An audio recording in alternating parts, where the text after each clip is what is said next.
Lock down کے دنوں میں آپ کے لیے ایک اور کاوش، ابن انشا کی کتاب اردو کی آخری کتاب سے ایک اور مضمون۔ برکات حکومت انگلیشیا۔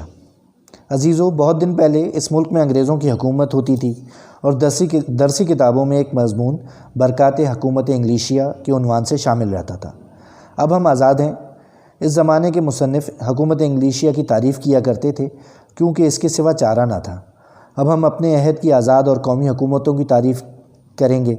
اس کی وجہ بھی ظاہر ہے۔ عزیزو، انگریزوں نے کچھ اچھے کام بھی کیے ہیں، لیکن ان کے زمانے میں خرابیاں بہت تھیں۔ کوئی حکومت کے خلاف بولتا یا لکھتا تھا تو اس کو جیل بھیج دیتے تھے۔ اب نہیں بھیجتے۔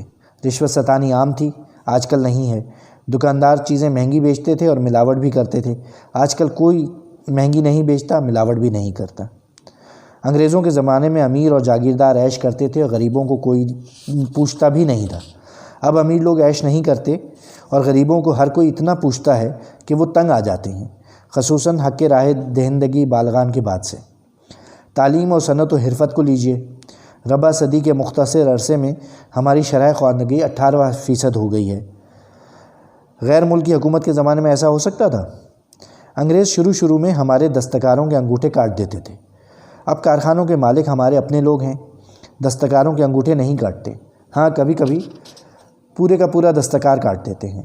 آزادی سے پہلے ہندو بنیے اور سرمایہ دار ہمیں لوٹا کرتے تھے۔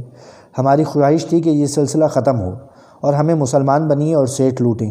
الحمدللہ یہ آرزو پوری ہوئی ہے۔ جب سے حکومت ہمارے ہاتھ میں آئی ہے، ہم نے ہر شعبے میں بہت ترقی کی ہے۔ درآمدات اور برآمدات بہت بڑھ گئی ہیں۔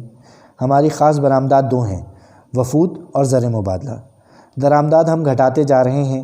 ایک زمانہ میں تو ہم خارجہ پالیسی تک باہر سے درآمد کرتے تھے، اب یہاں بننے لگی ہے۔